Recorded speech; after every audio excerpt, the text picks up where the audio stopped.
नमस्कार। स्वराज एक्सप्रेस से मैं हूं अशोक मिश्रा। मैं इस समय पर मौजूद हूं उमरी मंडी पर।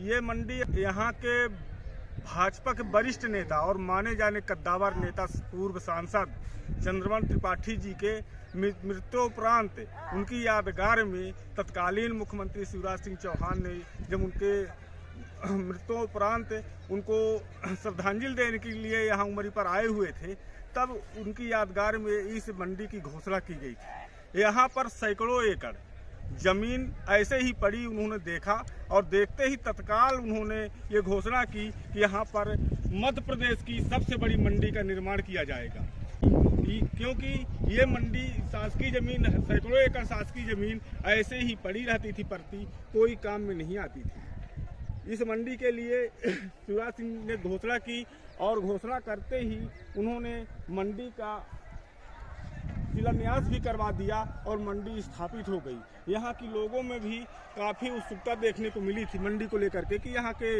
आसपास के ग्रामीण लोगों को भरपूर मात्रा में युवाओं को रोजगार भी मिलेगा। लेकिन आज उसी मंडी की हम बात कर रहे हैं। यहाँ पर हजारों नहीं कई हजारों बोरी यहाँ पर गेहूँ कम से कम 4-5 वर्षों से सड़ रहा है।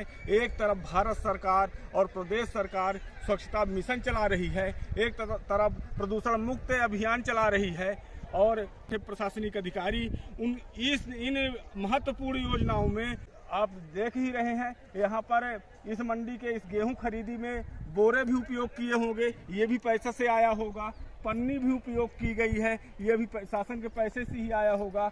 मजदूरी भी लगी रही होगी, ट्रांसपोर्टिंग भी लगी रही होगी, माने अन्य व्यवस्थाएं इसमें लगी रही होगी। शासन को तो कुल मिलाकर के ये प्रशासनिक अधिकारी कुर्सी में बैठ करके चेयर में तो घूमते हैं। ये हम इस बात को संज्ञान में लाने के लिए हमने 1 महीने पहले भी इन अधिकारियों के पास जाकर के इनको संज्ञान में इस बात को लाई थी, लेकिन हमें ही वो रीवा में गोल गोल इस ऑफिस से उस ऑफिस, उस ऑफिस से उस ऑफिस घुमाते रह गए और कोई परिणाम। वो बोले कि वो बोल रहा था कि मेरे अधिकार क्षेत्र में नहीं है और वो बोल रहा था मेरे अधिकार क्षेत्र में नहीं है, वो बोल रहा था मार्केट में है, वो बोल रहा था कि फूड में है।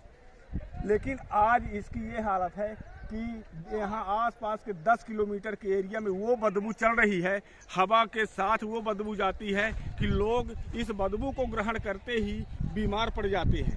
तो ये है हालत यहाँ की और ये इनके अधिकारियों के कारनामे हैं जिसको आज हम आपको दिखा रहे हैं। आप स्वराज एक्सप्रेस से मैं अशोक मिश्रा।